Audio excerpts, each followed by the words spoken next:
My name is Bertha Carter. I am 29 years old, and the story I am about to tell begins with what seemed like a warm family dinner but ended up leaving me with an emotional slap I will never forget.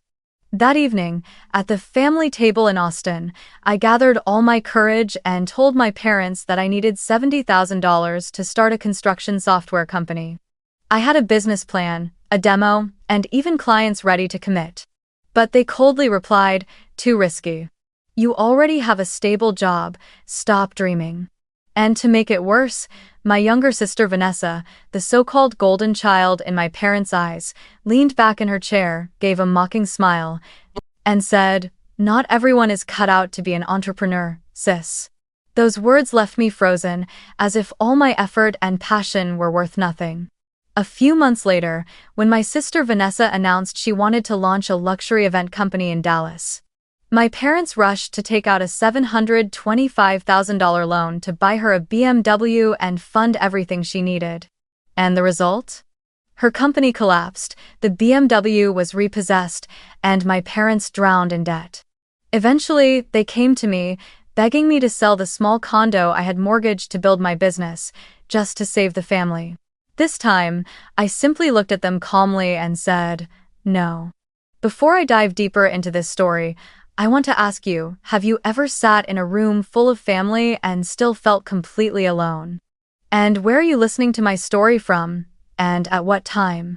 Please share your story in the comments so I know I am not alone. Thank you so much. I grew up in Austin, Texas, in a 2-story red brick house tucked inside a quiet neighborhood, where summers were scorching hot and winters rarely brought snow. From the outside, anyone would think my family was perfect, a successful couple with 2 daughters raised in comfort, but the truth inside those walls was far from the picture people saw. From a young age, I was the independent child, the one who excelled in school, praised by teachers for my diligence and discipline. My parents never seemed too concerned about my studies, as if good grades were simply the bare minimum I was expected to achieve. If I brought home an A, it was treated as ordinary. But if I slipped and brought home a B, the look of disappointment in their eyes made me feel as if I had done something terribly wrong. Meanwhile, with Vanessa, my younger sister, things were the complete opposite. Vanessa was 3 years younger than me, and from the day she was born, she was placed at the very center of the family. When I was still in elementary school, she was already enrolled in the most expensive ballet studio in the city. I remember clearly the pristine white ballet shoes, the layered tutus, and the grand performances where my parents sat proudly in the front row, cameras in hand, beaming with joy. And there I was, sitting quietly in the corner, clutching my math book, feeling both proud of my sister and painfully aware that even if I were to stand on stage, receiving an academic award, no one would ever look at me with the same admiration. When I entered my teenage years, the favoritism became even more obvious. At 16, all I dared to hope for was an old car to get me to school and my part-time job. Instead, I kept riding the bus, packed shoulder to shoulder with dozens of other students in the suffocating Texas heat. But on Vanessa's 16th birthday, my parents threw a backyard party filled with balloons and twinkling string lights. When a brand new car rolled in with a giant red bow on top, the crowd cheered, cameras flashed, and my parents hugged Vanessa as if she had just achieved something extraordinary. I stood on the sidelines, heavy-hearted. When I asked why I never had such an opportunity, my father simply replied, "You're different. You're already capable, you don't need a fancy car to prove anything." I bit my lip and stayed silent, but deep down I knew his answer was nothing more than an excuse. Another time, I asked for $500 to attend a coding summer camp hosted by a university. I came prepared with information, explaining why it would be such a valuable chance to improve my skills. I truly believed that with such a modest request, they would understand how serious I was. But my mother frowned and shook her head. "Too expensive, Bertha. You can learn programming online for free, you don't need a summer camp." I was so crushed I couldn't argue, and I let the dream go.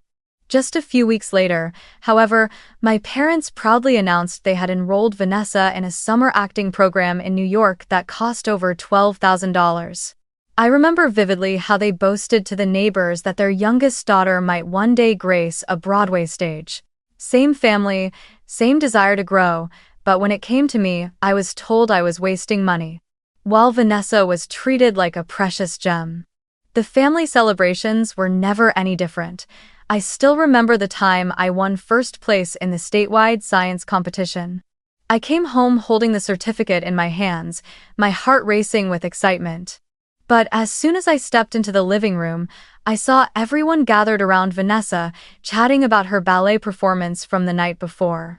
I proudly held up my award, but my mother only glanced at it and said, "That's nice, Bertha. Now come here and look at these photos of your sister in her costume. Doesn't she look beautiful?" My certificate was set down on the table, buried under a pile of magazines, and never mentioned again. Meanwhile, even the smallest award from one of Vanessa's dance contests was enough for my family to throw a celebration. That favoritism didn't just hurt me, it built an invisible wall between us. I learned to be independent, to handle everything on my own, because I realized early on that no one was going to stand by me. I got used to cooking dinner for myself when my mother was busy driving Vanessa to practice, and to studying alone in my room while the whole family went out to cheer for her. Sometimes, I even wondered if I was truly my parents' child, because the difference in treatment was so obvious, so painful. Looking back on those years, I know now that they laid the foundation for who I became. Patient, resilient, but carrying deep scars inside. I learned early on that sharing blood doesn't always mean having a steady place to lean on. The real turning point in my life began when I was accepted into Stanford University. It was the greatest pride I had ever felt, not only because Stanford is one of the most prestigious schools in the United States, but also because I had earned a partial scholarship after years of hard work. The day I received the acceptance letter, I clutched the paper in my hands, tears streaming down my face uncontrollably. But while I was overwhelmed with joy, my parents' reactions were indifferent. My father simply said, "Good, but the tuition is still too high. Are you sure you can handle it?" My mother quickly shifted the conversation to Vanessa's new ballet class. I stood there, both happy and bitter, realizing that this joy belonged only to me, and no one in my family truly shared it. When I started at Stanford, I quickly discovered that even with a scholarship, the cost of living in the Bay Area was far beyond what an ordinary student could afford. I had to start working part-time from my very first year. During the day, I attended lectures, and at night I worked the late shift at the library. On weekends, I helped out in the IT lab. Many nights, I returned to my tiny rented room in Palo Alto, eating a cup of instant noodles with eyes burning from lack of sleep. Each month, I carefully calculated every dollar to cover rent, utilities, and textbooks. At times, I questioned whether I was being too ambitious, but whenever I thought about my dream of working in technology, I clenched my teeth and pushed forward. While I was struggling just to survive, Vanessa was living an entirely different life. The moment she turned 18, my parents bought her a brand new car, not for school, but so she could get around more easily for her performances. They also covered every expense for her to attend an expensive art school in New York. Every time I called home, my mother would gush about Vanessa's shows, her trips, her dazzling costumes. I listened quietly, never daring to compare, but deep down the feeling of unfairness grew stronger. I knew I had never been given such privileges, and I never would.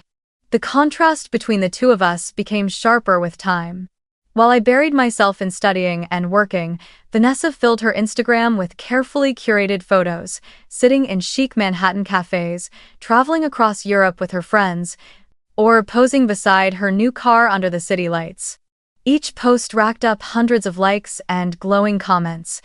From my tiny room, with a cold bowl of instant noodles in front of me, I scrolled through those images and sighed. To my parents, those glamorous snapshots seemed to be proof of success, while my sleepless nights in the library were never acknowledged. Yet it was those very years of hardship that forged my resilience.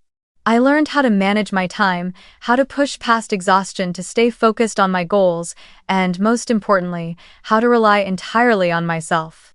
No one paid my rent for me, No one handled the stack of bills piling up on the kitchen table, and no one stood by me when I was drained after a night shift. I told myself, if I didn't stand strong, no one else would hold me up. And perhaps it was that solitude that became the well of strength I would only come to recognize later. One winter evening, I sat alone in a quiet library while heavy rain poured outside.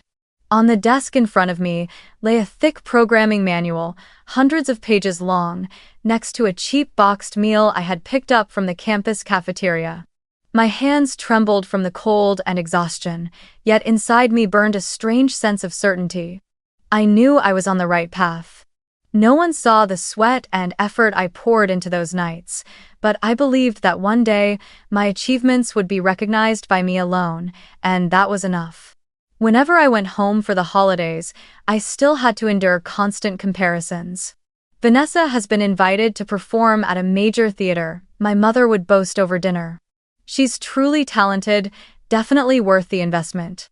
I sat there eating quietly, not even bothering to mention that just a week earlier, I had been selected to serve as a teaching assistant for a professor at Stanford. I knew that no matter how hard I worked, my accomplishments would never be weighed as highly as Vanessa's glittering but fragile dreams. From those silences, I came to understand one truth even more deeply. The only road forward was the one I built for myself, without waiting for validation or support from my family. After graduating from Stanford, I officially stepped into the demanding yet opportunity-filled world of technology. I was hired as a software engineer at a startup in Palo Alto, right in the heart of Silicon Valley, the place where groundbreaking ideas are born daily and where hundreds of companies also vanish within a few short years. On my first day of work, I wore an old, neatly ironed shirt, my hands shaking slightly as I held my brand new employee badge.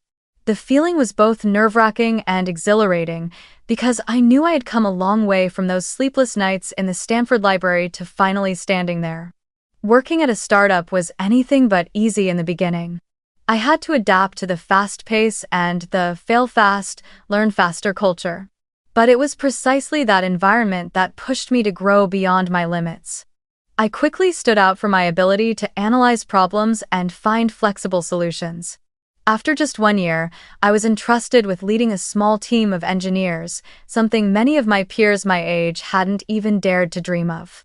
My salary and company stock finally gave me a bit of financial stability. I bought myself a used but reliable car to get around, and after 2 years, I saved enough for a down payment on a small condo in San Jose. It was the first home of my own, a place where I could lock the door and know with certainty that no one had the right to intrude. While managing multiple software projects, I stumbled upon a glaring gap in the construction industry. One of our clients constantly complained that they couldn't find a project management tool that was both practical and easy to use for everyone from field workers to office staff. The software available on the market was either too expensive, overly complicated, or simply not tailored to the unique needs of construction. My curiosity was piqued, and I began researching on my own. The deeper I dug, the more I realized this wasn't just one company's frustration, it was a widespread pain point across the entire U.S. construction industry. I spent countless evenings after work sketching out ideas, designing interfaces, and even writing the first lines of code for a more efficient construction project management app.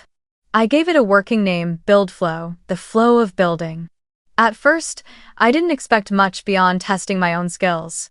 But then I took a bold step and showed the prototype to a handful of small and mid-sized companies I had connections with. The results were beyond anything I imagined. More than 10 companies responded positively, and 8 of them even committed to paying as soon as the product was complete. I could hardly believe my eyes reading those emails. It was undeniable proof that my idea wasn't just a dream, but something with a real market. That spark of excitement ignited into a fire stronger than ever. I began to think seriously about founding my own company, no longer just treating it as a side project. I could see it clearly, a team of engineers, loyal clients, and a product that could transform how construction companies managed their work. I knew that to turn this vision into reality, I had to step out of my comfort zone, to give up the stability of my current job and leap into building a startup. But to do that, I needed capital. Over the years, I had managed to save around $40,000 from relentless hard work, but it still wasn't enough. Based on my detailed calculations, renting a small office, paying salaries for 2 or 3 initial employees, basic marketing, and covering legal procedures, I needed at least $110,000 for the first year. That meant I was short about $70,000. At first, I considered approaching venture capital firms. But I knew that to convince them, I would need a fully developed product and real paying clients, things I could only achieve after the company had been running for some time. I didn't want to go to the bank either, not yet, because the interest rates were high and I had little to offer as collateral aside from my small condo. The most logical option left, it seemed, was to ask my parents for support. I didn't see it as a gift, but as an investment, one I intended to repay in full. The thought made me both anxious and hopeful. I knew my family's history. I knew that Vanessa had always been the chosen one, but a part of me still believed this time would be different. I was no longer a child. I had a Stanford degree, a stable career, nearly half the required capital saved, and most importantly, real clients waiting for my solution. Surely, all of that would be enough for my parents to finally believe in me. I even pictured the scene in my head, the family sitting together, me presenting my business plan, my parents listening carefully, and then agreeing to fund me. Just once, I wanted them to see me as a woman capable of building her future, not just the daughter who was expected to be smart, but never truly acknowledged. With that in mind, I began drafting a complete business plan, projected costs, development roadmap, revenue forecasts. I spent an entire week polishing a smooth demo, even rehearsing my pitch in front of the mirror. Every word, every chart, every slide I treated with care, as if this were my last chance to prove myself to my family. Deep inside, a flicker of hope burned quietly. Maybe, just maybe, this time they would see me differently. I remember that weekend vividly, when I flew from San Jose back to Austin with a suitcase that carried not only clothes but also all my hopes. I had prepared for the presentation to my family with the utmost care. On my laptop was a business plan spanning dozens of pages, detailed financial projections broken down by quarter, and the build flow demo I had spent countless sleepless nights perfecting. I even printed out the documents, neatly bound into packets so each person could hold one in their hands. On the flight, I kept opening my slides, rehearsing the key lines over and over. I told myself, this time they'll see me differently. This time they won't be able to deny my capability. When I walked into the house, the whole family was already gathered in the living room. My father sat in his usual armchair, eyes glued to the newspaper as if nothing in the world really mattered. My mother bustled around, preparing tea and pastries. Vanessa was there too, wearing a designer dress, her hair curled in waves, phone in hand snapping pictures nonstop. The atmosphere seemed ordinary, even bland, but inside me was a storm. I took a deep breath, opened my laptop, and began. I want to share with you an opportunity that I truly believe will change the course of my career. I started, my voice slightly trembling but filled with determination. I laid out each step, how the construction industry lacked an effective project management tool, how BuildFlow would address that gap, what feedback I had already received from potential clients, and how I plan to use $70,000 in capital to turn this product into a real company. I presented the projections. With 8 companies already committed, first-year revenue was estimated at $300,000, with the potential to double within the next 2 years. I showed them the growth model, the hiring roadmap, the marketing strategy. I spoke with so much conviction and passion that for a moment, I forgot I was standing in front of my parents and not pitching to a room full of venture capitalists in Silicon Valley. When I finished, I looked up waiting for a reaction. What I got back was a cold silence. My father folded down his newspaper and frowned. Sounds nice, but you already have a stable job. Good pay, a place to live. Why take the risk? Starting a business is a gamble. Do you know how many companies fail within their first year? My mother nodded along and added, I don't want to see you struggle. People say being your own boss means freedom, but to me it just sounds like worry and debt. Don't bet your future. I sat there stunned. The words and numbers I had worked so hard to prepare echoed in my mind, but clearly none of it mattered to them. They didn't look at the evidence I'd presented. They didn't believe I was capable. They saw me only as the daughter who was settled now, who shouldn't chase any more dreams. As if that weren't bitter enough, Vanessa leaned back on the sofa and smirked. I agree. Not everyone is cut out to be an entrepreneur, sis. Some people are born to be employees and should stay in their place. Those words, gentle but dripping with contempt, felt like a blade twisting in my chest. I looked at my sister, remembered every favor she'd been shown, every luxury gift I never received, and now she was publicly dismissing my dream in front of the whole family. I felt as if a year's worth of effort, the sleepless nights coding until my eyes burned, the calls with potential clients, the spreadsheets where I analyzed every single line of numbers had all been brushed aside with just a few dismissive words. No one in that room saw me as an adult presenting a real opportunity. In their eyes, I was just Bertha, the daughter who was expected to be smart, but whose every effort was dismissed as fantasy.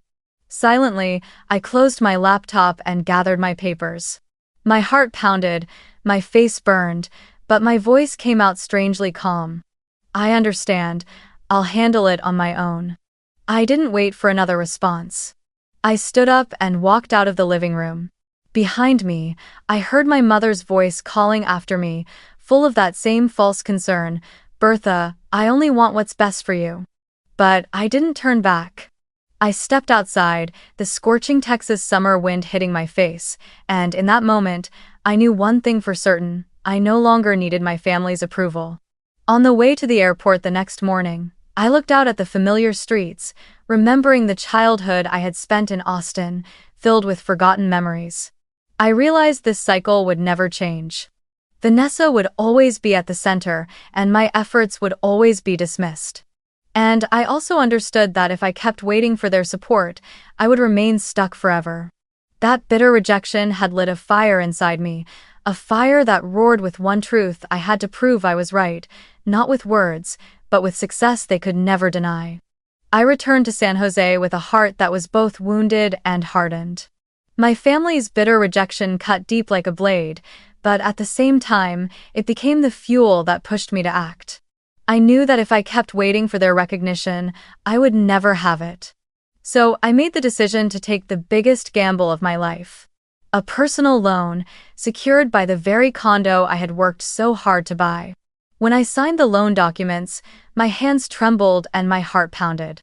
I understood clearly that if I failed, I would not only lose my effort and my money, but also the only home I had. Yet one thought kept repeating in my mind: if I don't take the risk now, then when? With the loan in hand, combined with the $40,000 I had saved, I officially founded BuildFlow. Our first office was far from a shiny high-rise. It was a small room rented in an old industrial building on the outskirts of San Jose. The white paint on the walls had already faded, the ceiling leaked in a few places, but to me, it was a symbol of beginning. I hired my first 2 team members, Miguel, a young programmer fresh out of college, and Rachel, an energetic woman who handled client outreach and administrative work. The 3 of us worked around a long table bought from a thrift store, but in my heart, it was our strategy table, the place where ideas that could change the future were born. The first months were so brutal that I nearly gave up more than once.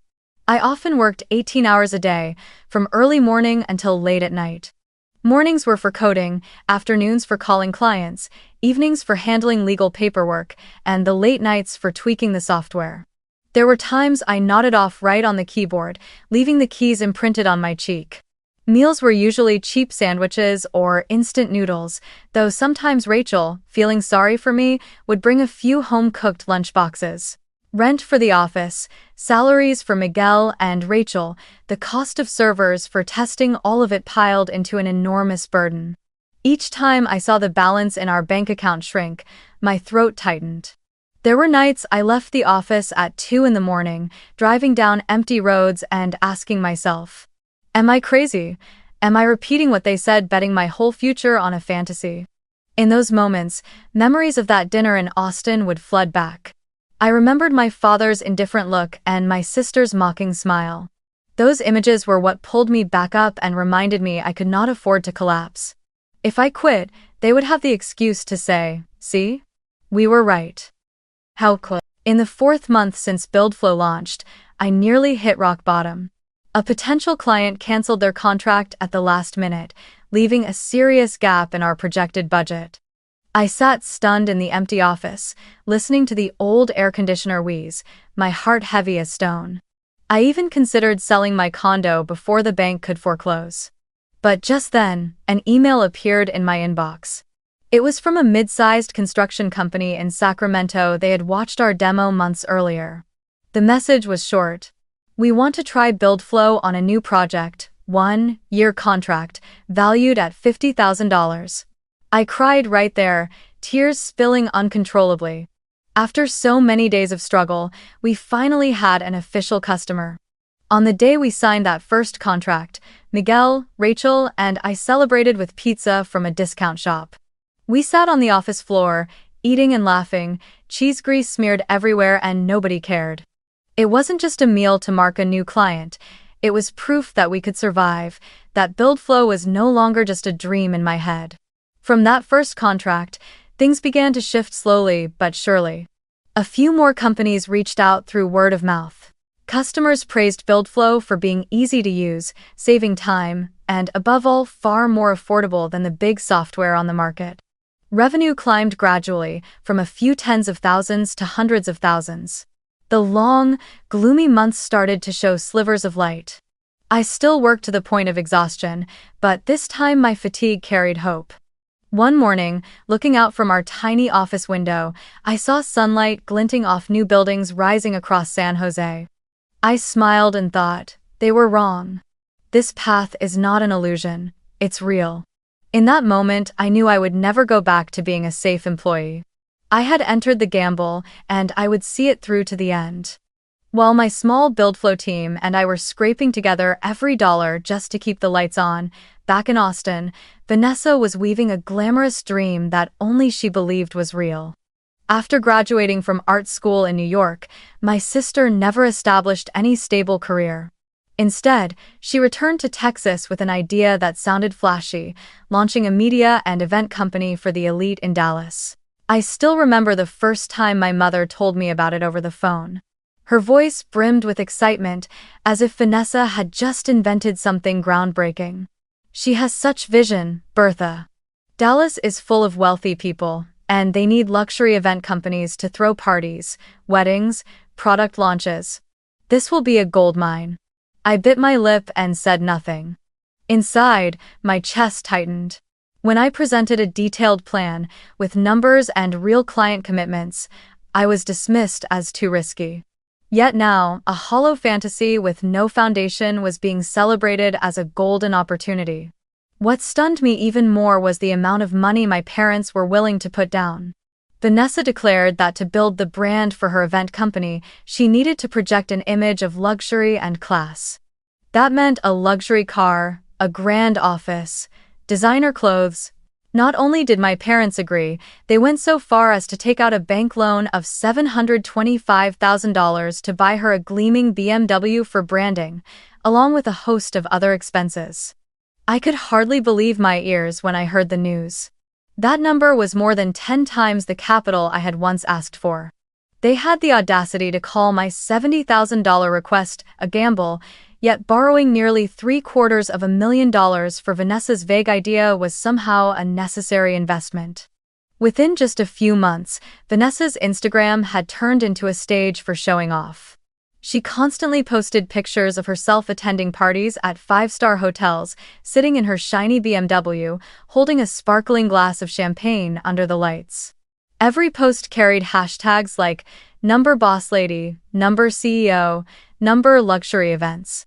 Beneath them were hundreds of admiring comments from friends and acquaintances. My parents often shared those photos too, proudly boasting that their youngest daughter was doing big business. But when I looked at them, all I felt was an indescribable emptiness. I knew what it really meant to be a CEO, what it meant to grind away every single hour just to keep a company alive. What Vanessa was doing was nothing more than building castles in the sand. I tried to reassure myself. Maybe my sister would grow up, maybe she would learn how to manage things properly. But as the weeks went by, I saw no real projects from her company. There were no genuine clients, no long-term contracts, only lavish parties where Vanessa posed for photos far more than she discussed any business. The attendees were mostly her party-going friends, not potential customers. I knew that behind those glittering lights, the finances were sinking fast. And just as I predicted, within a year Vanessa's event company was drowning in debt. The rent for her downtown Dallas office was too high, the party expenses kept ballooning, and revenue was nearly non-existent. Bank loans started coming due. The luxury BMW quickly turned into a massive burden, bringing in no contracts while draining thousands of dollars each month in maintenance and loan payments.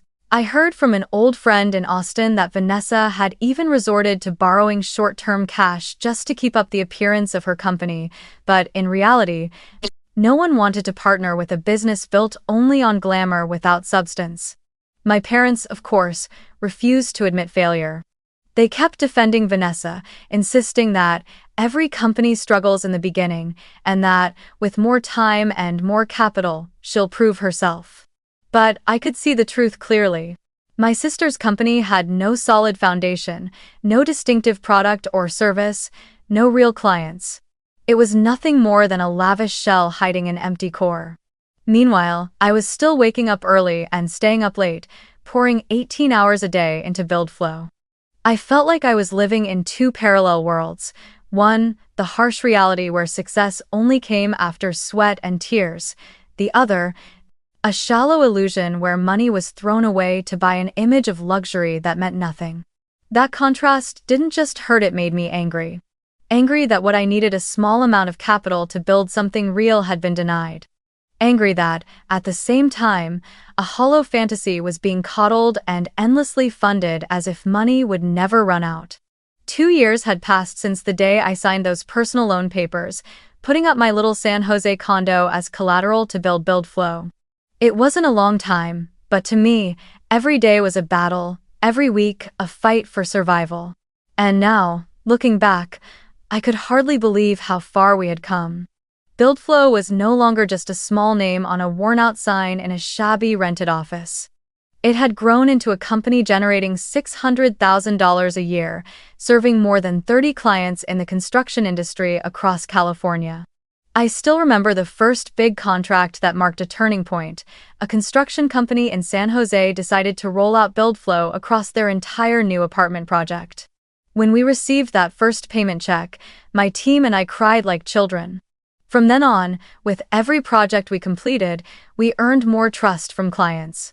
They recommended us to their partners, those partners passed our name to others, and the circle kept expanding. Soon enough, BuildFlow was present at job sites across the West Coast. Meetings with clients were no longer confined to our tiny office but took place at large construction conferences, where the name BuildFlow began to be mentioned as a solution worth noticing. That success also drew the attention of venture capital firms in Silicon Valley. One morning, I received an email from a partner in Menlo Park inviting me to present BuildFlow. I walked into a gleaming glass-walled conference room, facing familiar faces I had only ever seen on the cover of Forbes. This time, unlike that bitter evening in Austin, I didn't have to strain to prove my worth. The numbers, the contracts, and the positive feedback from clients spoke for themselves. I saw their eyes light up as they heard about BuildFlow's growth, watched the smooth demo, and listened to my story of building a company out of a condo I had mortgaged. In that moment, I knew I was no longer the dreamer child in my family's eyes, but a true founder. While BuildFlow was slowly finding its footing on the path to sustainable growth, on the other side, Vanessa's glittering dream finally collapsed. Her event company declared bankruptcy in less than 2 years. The Dallas office shut down quietly, the website went offline, and her social media accounts were wiped clean of the glamorous images she had once posted nonstop. The BMW that was supposed to be her brand symbol was repossessed by the bank, towed away in broad daylight under the eyes of the neighbors. My parents, who had once proudly paraded their youngest daughter as a fashionable CEO, were now drowning in a loan of more than $700,000, interest piling on top of interest. I first heard the news from a mutual friend in Austin, and then from my mother's frantic phone calls. She told me the bank was pressing them relentlessly. My father was forced to sell off assets just to keep afloat, but it still wasn't enough. Even the red brick two-story house I grew up in was being discussed as collateral. In her voice, I heard exhaustion and fear, but not a single note of admission that their decisions had been mistakes. She still blamed the market, the economy, bad luck. I stayed silent because by now I was too familiar with their refusal to face the truth. The irony of fate could not have been clearer. The one once dismissed as delusional, brushed aside without mercy, was now proving her ability step by step through real results. Meanwhile, the one who had been praised and unconditionally funded had collapsed quickly, leaving behind cracks in both the finances and the reputation of the entire family. I didn't rejoice at my parents' hardship, but I couldn't deny there was a certain vindication. All those years of being underestimated had now been answered by this sharp contrast in outcomes. One evening, I sat alone in my new office, spacious, bright, with the BuildFlow logo neatly mounted on the wall. I looked back at the road I had traveled and thought of that night in Austin, when I stood up from the dinner table, clutching my laptop, and walked away in silence. They had not believed in me, and perhaps they never truly would. But the truth had already revealed itself. I was not the helpless dreamer they thought I was, but the only one who dared to turn dreams into reality. The devastating news came late one evening as I was reviewing a newly signed contract with a large construction company in Oakland. My phone buzzed, my mother's name flashing on the screen. At first, I considered ignoring it, certain nothing good could come from that call. But something made me pick up. On the other end, my mother's voice trembled. "Bertha, we need your help. The house is about to be taken by the bank. If you can send $100,000, we can save it and pay down part of the debt." I froze, pen still in my hand, hovering over the contract. $100,000. They were asking for the amount it would take me an entire year of grueling work to earn. Before I could respond, my father cut in, his voice firm, commanding. "Bertha, you're successful now, you have money. The family is in crisis. We raised you from childhood, it's time for you to repay us." My grip on the phone tightened until my knuckles turned white. That phrase, repay us, made my blood boil. I remembered every time I had asked for support, every time I had been dismissed as a burden. They had never invested in me, yet now they demanded that I save them as if it were my natural duty. I tried to keep my voice calm. "Mom, Dad, I can't. $100,000 is not a small amount. And my condo is the only thing I have left. I mortgaged it to start this business. It is the foundation for everything. I cannot sell it." But instead of understanding, I heard a reproachful sigh. My mother began to cry. "We'll lose the house, Bertha. Can you really watch your parents end up on the street?" Then, as if to finish me off, my father added, "If you truly care about the family, you should sell the condo. Use that money to save everyone." I was stunned. That condo was not just an asset, it was the symbol of every risk, sacrifice, and bit of perseverance I had put into this. It proved the path I had taken, the nights I worked until I was exhausted, every step of my growth. And yet they treated it like an item that could be sold at any moment to patch the holes created by their own bad decisions. I couldn't hold back any longer. Years ago, I asked for $70,000 to invest in a clear plan with customers and real potential. You called it risky. But when Vanessa wanted to start her airy fantasy company, you were willing to throw $725,000 in loans at it, buy a BMW, and host parties. Isn't that risky? Or am I the only one who's considered a risk? There was a few seconds of silence on the line, then my father's voice hardened. "You don't understand. Vanessa needs help more. She has dreams." I cut him off, unable to take it. Don't I have dreams?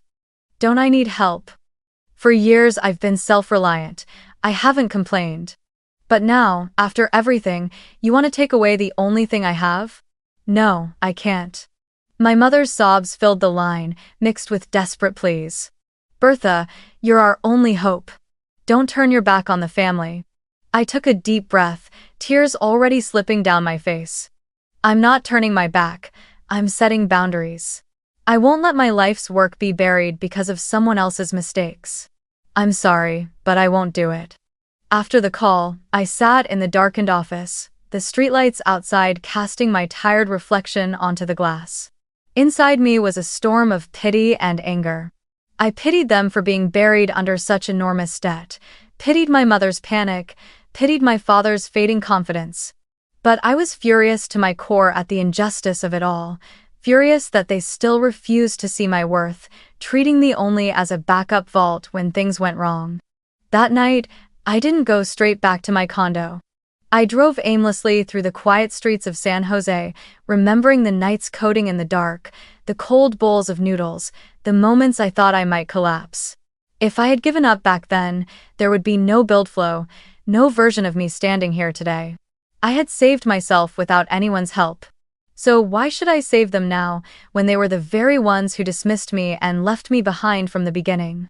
When I finally returned home, I stood in front of my little condo, running my hand over the paint chipped by the California sun and wind. This condo was living proof of my journey. And I swore I would never let anyone take it from me, not even my own family. From that moment on, I knew I had drawn a boundary that could never be broken, a boundary of finances, of emotions, and of my own self-respect. One autumn afternoon in San Jose, just as I had finished a meeting with my engineering team about the latest BuildFlow update, the doorbell rang insistently. I frowned, surprised since I wasn't expecting anyone. When I opened the door, standing before me were my father, my mother, and Vanessa. They stood in a line, their faces weary, their eyes a mix of worry and desperation. I wasn't surprised after their failed plea over the phone. I knew eventually they would show up in person.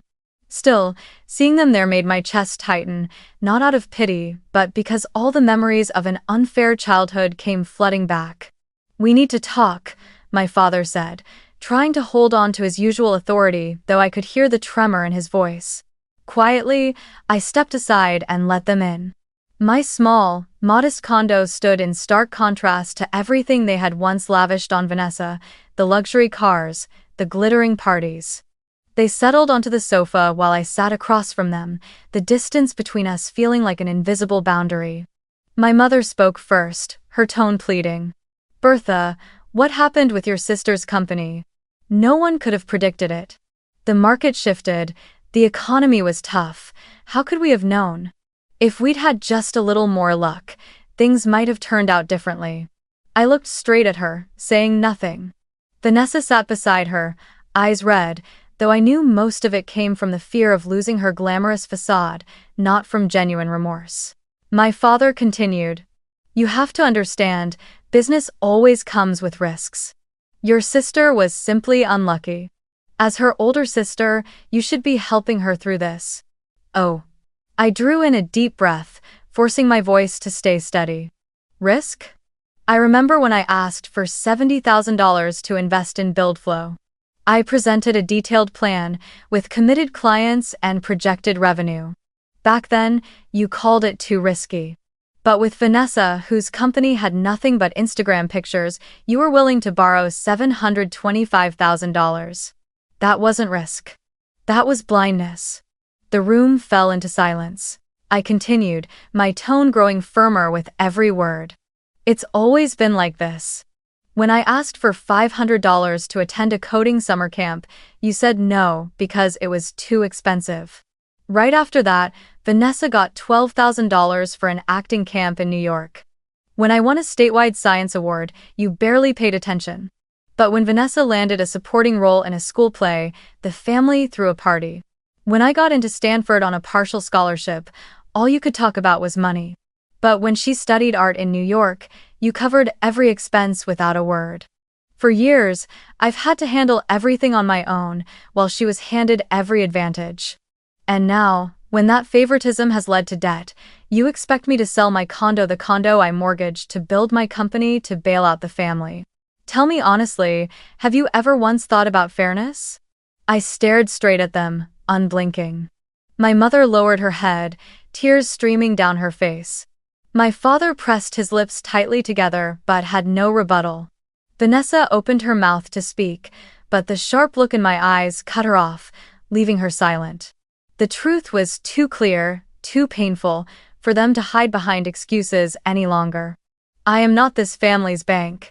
I am not the backup plan to patch over other people's mistakes, I said, each word ringing clear. I have endured enough bitterness to understand one thing. My worth is not measured by how many people I can rescue, but by the fact that I rescued myself. If you need help, look elsewhere. I am no longer here to be your lifeline. The room fell silent. I stood, walked toward the door. My hand rested on the knob, but I turned back one last time, my voice cold but steady. I am no longer the daughter waiting for this family's approval.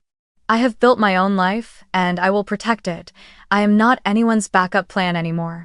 Then I opened the door, gesturing for them to leave. My mother rose, her eyes red, pleading. Bertha, please, we're family. I shook my head and answered firmly. Family doesn't mean I have to sacrifice my entire life to pay for favoritism. I'm sorry. With that, I shut the door. The sound echoed through the condo, a full stop to a dependency that had gone on far too long. Leaning back against the door, I drew a deep breath. Tears slid down my face, but I knew I had made the right choice. For the first time in my life, I felt free from the burden of proving myself, of carrying others, of saving what was never mine to save. In that moment, I truly stepped out of my family's shadow, ready to live for myself. 6 months had passed since the day I closed the door of my San Jose condo on my parents and Vanessa. In that time, I lived in a strange kind of quiet. No more desperate phone calls, no more guilt-ridden text messages, no heavy presence of family in my daily life. The contact became so scarce that sometimes it felt as if we belonged to two different worlds. The only news I heard about them came through acquaintances in Austin. The red brick house had been mortgaged to cover debt, my father sold his old car and pulled from his retirement early, and my mother spent more time at church, praying. Vanessa moved in with her boyfriend, trying to rebuild her online image, but the allure was gone. In the end, each of them had to bear the consequences on their own. While my family unraveled, BuildFlow entered a stage of explosive growth. We had just signed a contract with one of the largest construction corporations in California, deploying our software across dozens of sites throughout the state. Revenue surged, and our team grew from the original 3 to more than 20 employees. Every day when I walked into the office and saw the BuildFlow logo gleaming on the glass wall, I was filled with pride. This success hadn't come from luck but from sleepless nights of persistence, from difficult choices I had refused to back away from. I decided to move out of the small condo in San Jose and rent a charming house in Palo Alto. The house had a little garden in the back, just enough space for me to grow roses and lavender. In the mornings, I brewed myself a cup of coffee, stepped out to tend the flowers, and breathed in the fresh air before starting my day.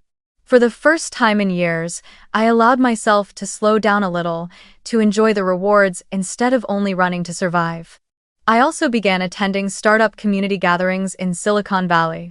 I shared my story, how I went from being the daughter dismissed by her family, labeled as a dreamer, to building a software company generating hundreds of thousands of dollars in revenue.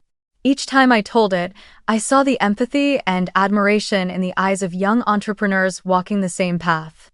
They saw in me the proof that you don't need a privileged starting point, only persistence and the will to keep going to create something real. One time, a senior from UC Berkeley approached me after a talk. She said her parents were pressuring her to go into medicine because it was safe, even though her real dream was computer science. She asked me, "How did you overcome the fear when your whole family was against you?" I smiled, held her hand tightly, and said, "I chose to believe in myself. Because in the end, only you will live your life fully." Watching the tears glisten in her eyes, I realized my story was no longer just a personal journey, it had become a source of strength for those trapped under the weight of blind expectations. I slowly came to understand a truth I had resisted for years. My worth was never rooted in my parents' approval. It came from my relentless effort, from the skills I honed, and from the people who truly valued me, my teammates at BuildFlow, the clients who trusted me, and even strangers who found hope in my journey. Blood family can abandon you, favor others, or belittle you, but none of that defines who you are. One evening, I sat in the backyard, watching the sunset paint the Palo Alto sky a deep shade of orange. In my hands was a notebook where I had been recording my reflections after this long journey. I wrote, "Family is not always a place of support. Sometimes they are the chains that hold you back. Setting boundaries does not mean being ungrateful, it means knowing how to love yourself. Because you deserve to be surrounded by those who truly respect and value you." When I closed the notebook, a quiet smile formed on my face. I no longer felt the anger I once carried, nor the longing for an apology. What I felt instead was a deep sense of relief, as if I had finally laid down a burden that had weighed on me for years. My family might still be drowning in debt and favoritism, but I had stepped out of that cycle and found my own path, a path filled with struggle, but glowing with light. And for me, that was enough.